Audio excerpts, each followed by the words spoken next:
किस तरह से डेवलपर महंगी रेट के ऊपर ऑक्शन में प्रॉपर्टी गवर्नमेंट से अथॉरिटी से खरीदते हैं और किस तरह से वो उसे कम कर देते हैं। जी हाँ, आज का वीडियो यही मैं आपको बताने वाला हूँ कि किस तरह से महंगी खरीदी गई ऑक्शन में डेवलपर जो प्रॉपर्टी खरीदते हैं वो आपसे लीगल रूप से सही तरीके से उस प्रॉपर्टी की कॉस्ट को कम कर देते हैं और वो पैसा आपकी जेब से ले लेते हैं और आप समझ भी नहीं पाते कि आपकी जेब से क्या निकल गया। आप पर square feet rate property buying और अपने बजट को ही देखते रह जाते हैं और आपकी जेब से पैसा निकल भी जाता है और आपको पता भी नहीं चलता।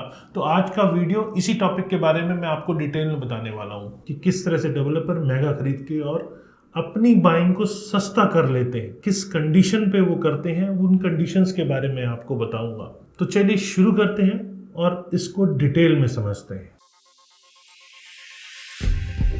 नमस्कार, मैं हूं प्रदीप मिश्रा। प्रॉपर्टी मिश्रा शो में आपका स्वागत है। यहाँ हम आपको प्रॉपर्टी और प्रॉपर्टी मार्केट की हकीकत बताते हैं। नो बकवास, डायरेक्ट काम की बात। चलिए शुरू करते हैं। इससे पहले कि हम आगे बढ़े, पिछले कुछ 3-4 ऑक्शंस कौन सी गई हैं पहले उसको समझते हैं तो आपको इस पूरे एपिसोड को समझने में आसानी होगी।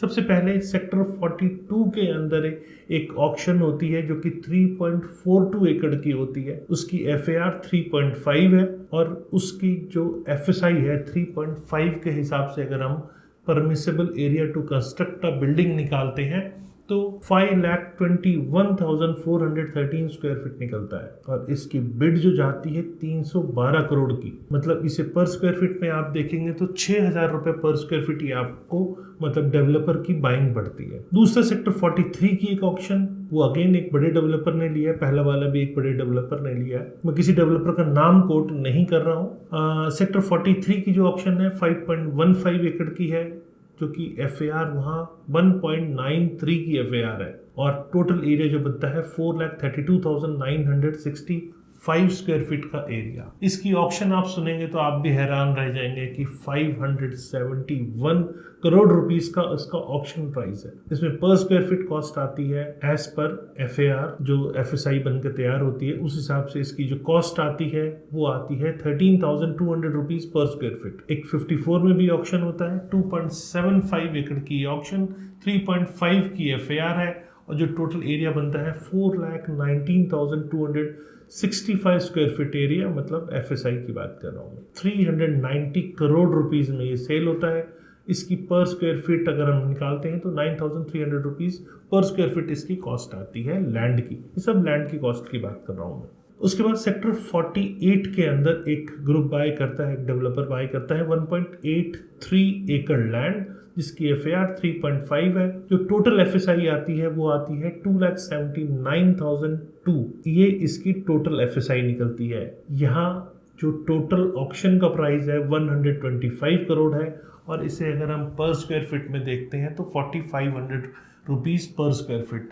ये मैंने आपको बताया कि जो पीछे कुछ दिनों पहले ऑक्शंस हुई हैं अथॉरिटी से, HSBP से जो ऑक्शंस में डेवलपर ने प्रॉपर्टी खरीदी है वो ये है। तो अब तक आप समझ गए होंगे कि TDR डेवलपर ने खरीद लिया, लेकिन TDR खरीदा क्या, मार्केट रेट्स क्या है, करीब 1400 से 1500 रुपए पर स्क्वायर फीट इसके मार्केट रेट्स हैं। मैंने FSI कॉस्ट आपको बताई थी कि FSI कॉस्ट डेवलपर को क्या पड़ती है। उसके ऊपर अगर 1500 रुपए पर स्क्वायर फीट जो एडिशनल FAR है डेवलपर उसे लोड कर लेता है तो पर स्क्वायर फीट की कॉस्ट करीब 5 से 6,000 डिपेंडिंग अपॉन किस रेट पे डेवलपर ने खरीदा है, कितना एडिशनल FAR करने की लोड है, उसके ऊपर ही डिपेंड करता है। और क्या रेट खुल रहे हैं, इस पे कंस्ट्रक्शन कॉस्ट कितनी आ रही है, डेवलपर का प्रॉफिट मार्जिन क्या है, ये आप अब खुद कैलकुलेट कर सकते हैं, मुझे बताने की जरूरत नहीं है। तो आपको समझना है कि आखिर आप कितनी महंगी प्रॉपर्टी खरीद रहे हैं, उसके कितने शेयर होल्डर्स हैं और क्या वो मार्केट के हिसाब से प्रॉपर्टी के प्राइस जायज है।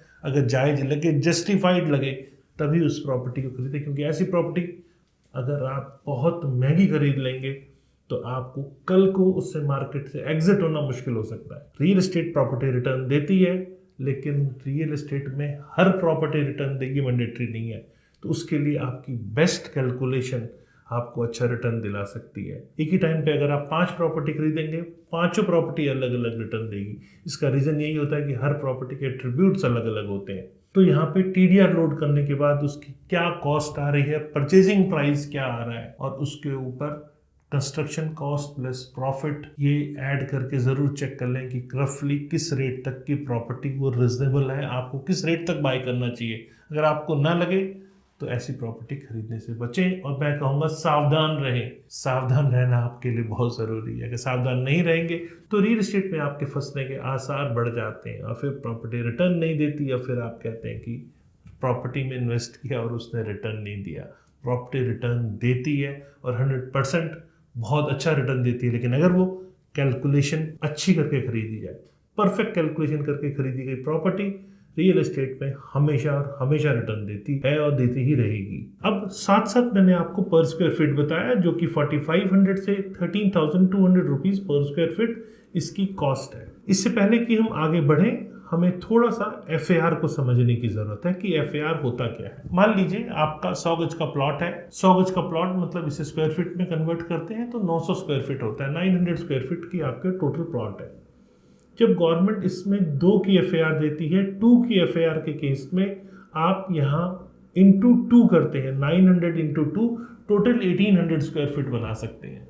गवर्नमेंट आपको एज पर रूल्स बायलॉज के हिसाब से गवर्नमेंट आपको ग्राउंड फ्लोर पे कितना कवरेज कर सकते हैं उसके बारे में भी एज पर पॉलिसी बताती है। सेटबैक कितना छोड़ना है ये भी गवर्नमेंट आपको बताती है। आप उसी रूल्स एंड रेगुलेशन के हिसाब से ग्राउंड फ्लोर बनाते हैं। फिर फर्स्ट फ्लोर पे कितना एरिया कवर्ड कर सकते हैं, सेकंड फ्लोर पे कितना कवर्ड कर सकते हैं, ये सब चीज़ें गवर्नमेंट की गाइडलाइंस है, बिल्डिंग बायलॉज है, उसी हिसाब से आपको बिल्डिंग बनानी होती है।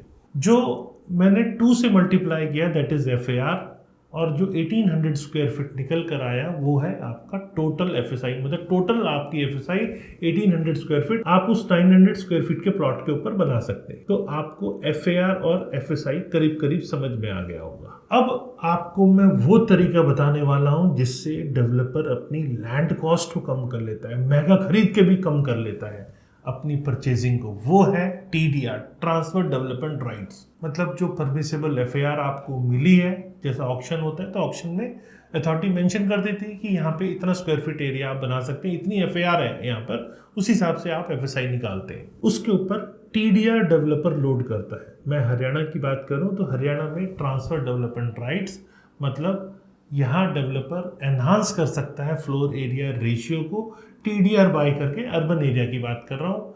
ये स्पेशली गुरुग्राम और फरीदाबाद जैसी सिटीज़ में हरियाणा में आप देखेंगे कि यह अक्सर प्रचलित है, काफ़ी डेवलपर इसको यूज़ करते हैं। तो यहाँ डेवलपर को ये राइट है कि वो ऐसी TDR को बाय कर रहे हैं, मतलब that is development rights.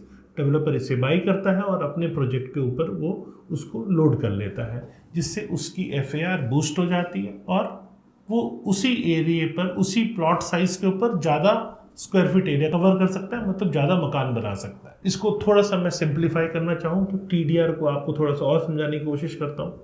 TDR एक पॉलिसी है जो कि लैंड ओनर्स को, जिनकी लैंड क्रिटिकल इंफ्रास्ट्रक्चर जो डेवलपमेंट प्लान के अंदर है, अगर मतलब उस मास्टर प्लान में मान लीजिए कोई पार्क की लैंड है या किसी टाइप की सेक्टर रोड की लैंड है, क्रिटिकल इंफ्रास्ट्रक्चर जो डेवलपमेंट प्लान का पार्ट है, उस लैंड को लैंड ओनर गवर्नमेंट को सबमिट करता है, मतलब उस लैंड को सरेंडर कर देता है। गवर्नमेंट उसके बदले में उसे TDR सर्टिफिकेट देती है, that is transfer development rights, जो कि वो मोनेटाइज कर सकता है। कब?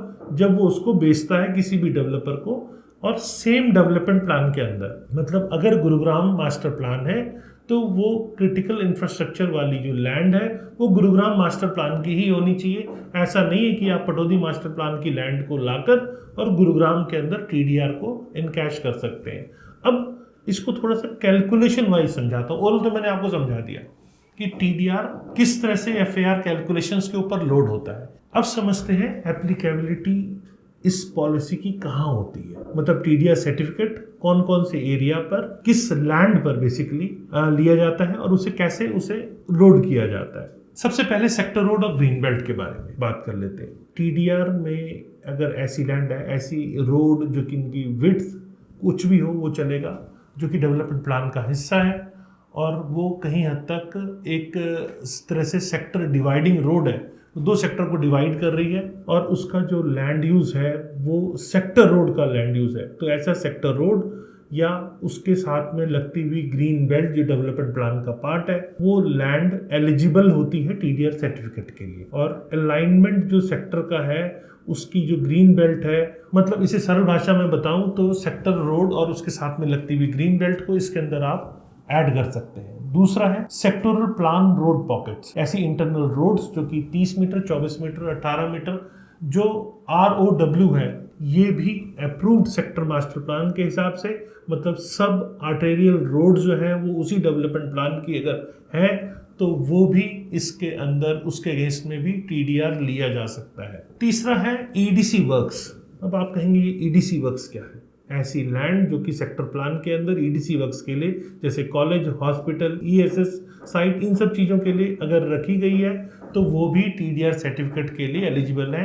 वहाँ पर भी लैंड ऑनर लैंड को गवर्नमेंट को सबमिट करके टीडीआर ले सकता है। चौथा इंपॉर्टेंट एस्पेक्ट है ओपन स्पेस जोन। अगर ऐसी लैंड है जो कि सेक्टर के अंदर है, मतलब किसी सेक्टर का पार्ट है, भले ही वो ग्रीन बेल्ट से बाहर हो, सेक्टर रोड से बाहर हो, लेकिन वो ओपन स्पेस के लिए डेडिकेटेड है, ऐसी लैंड को भी कंसिडर किया जा सकता है, मतलब ये भी एलिजिबल है जहां पे टीडीआर सर्टिफिकेट मिलता है। फिर पांचवा एस्पेक्ट है पब्लिक और सेमी पब्लिक जोन। सेक्टर के अंदर की लैंड भले ही वो ग्रीन बेल्ट से बाहर हो, सेक्टर रोड से बाहर हो, लेकिन PSP zone, public and semi public zone के अंदर आती है उस डेवलपमेंट प्लान के अंदर, तो उस लैंड को भी एलिजिबल माना जाता है टीडीआर सर्टिफिकेट के लेने के लिए, मतलब लैंड ओनर उसके अगेंस्ट में भी टीडीआर सर्टिफिकेट ले सकता है। अब टीडीआर तो आप समझ गए, अब इस FAR को, जो बेसिक FAR एलोकेशन है, उसको भी थोड़ा सा आप और समझ लीजिए। FAR जो बेस्ड होती है जोनिंग किसी भी एरिया की, चाहे वो रेजिडेंशियल है या कमर्शियल है, उसके ऊपर FAR लोड होती है। फॉर एग्जांपल एक बेसिक FAR रेजिडेंशियल प्लॉट की मैंने जैसा बताया आपको एक प्लॉट लेकर, वैसे अब मैं ग्रुप हाउसिंग के हिसाब से बताता हूँ। 1.75 की FAR अक्सर गुरुग्राम के अंदर होती है, डिपेंडिंग अपॉन स्पेसिफिक जोन या सिटी ऑफ द एरिया, इस हिसाब से 1.75 की FAR होती है। अब इसके ऊपर टीडीआर यूटिलाइजेशन कैसे किया जाता है, FSI कैलकुलेशन जो होती है वो इसके ऊपर कैसे होती है। टीडीआर अक्सर डेवलपर जो होता है बेस FAR के ऊपर लोड करता है, जैसे हरियाणा अर्बन डेवलपमेंट अथॉरिटी, जिसको अब HSPP भी जाना जाता है, या लोकल म्युनिसिपल अथॉरिटी, ये बेसिक जो बेस FAR है वो तय करती है। जैसे मैंने बताया कि अक्सर रूटीन में 1.75 FAR होता है, उसके ऊपर टीडीआर लोड किया जाता है। तो इसको कैलकुलेशन वाइज थोड़ा सा ब्रेक डाउन अगर हम करें तो कैलकुलेशन कहती है कि ऑप्शंस में ज़्यादातर अगर TOD जोन है तो उसके अंदर 3.5 की FAR होती है, तो ज़्यादातर ऑप्शंस जो हाई पोटेंशियल जोन के अंदर, प्राइम एरियाज के अंदर होती है, तो वहाँ गवर्नमेंट की जो FAR है वो 3.5 के आसपास होती है। मैं सबकी बात नहीं कर रहा हूँ, एवरेज FAR गवर्नमेंट की जो है वो 3.5 FAR अक्सर नए जो ऑप्शंस होती है उनमें देखने को मिलती है। अब 3.5 FAR के ऊपर जब टीडीआर को लोड किया जाता है, मान लीजिए 1.5 का टीडीआर किसी लैंड ओनर ने गवर्नमेंट को सरेंडर किया और उस सर्टिफिकेट को डेवलपर को बेच दिया, तो वो सर्टिफिकेट उसने एरिया का, उतने स्क्वायर फीट एरिया का डेवलपर खरीद कर गवर्नमेंट को अपनी जो FAR परमिसेबल है उसके ऊपर लोड करने के लिए कहता है। मतलब 1.5 FAR के आसपास मान लो डेवलपर ने लैंड ऑनर से वो टीडीआर सर्टिफिकेट ले लिया, उसको लोड कर दिया एज थ्रू टीडीआर, तो उसकी FAR 3.5 प्लस 1.5 ये 5 की FAR हो जाती है। अब डेवलपर 5 की FAR से भी संतुष्ट नहीं होते हैं। एक एकड़ में जैसे 43,560 स्क्वायर फीट होते हैं, बेस FAR 3.5, एडिशनल FAR 1.5। इसे करने के बाद एक लोडिंग फैक्टर होता है, अक्सर आपने सुना होगा सुपर एरिया। रहरा कितना भी एक्टिव हो गया,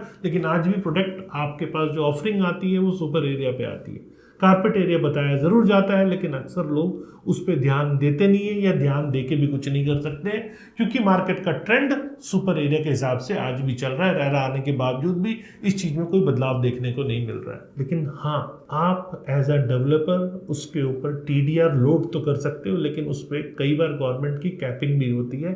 जो कैपिंग है उस कैपिंग के हिसाब से आप इसके ऊपर नहीं जा सकते, तो डेवलपर को इस चीज़ का ध्यान रखना पड़ता है कि उस एरिया के लिए अथॉरिटी के क्या बायलॉज है, उसी हिसाब से कैपिंग पे ही डेवलपर उतनी ही परचेज करके ले सकता है। लेकिन अब आप समझिए नॉर्मल अपार्टमेंट जो पहले बना करते थे 1.75 की FAR पे करीब 45 से 50 अपार्टमेंट पर एकड़ बनते थे। वहीं जब हम 5 की FAR की बात करते हैं तो ये अपार्टमेंट करीब 125 के आसपास पहुंच जाते हैं। 100, 125, 150 तक के अपार्टमेंट क्या आपको लगता है कि ये होने चाहिए?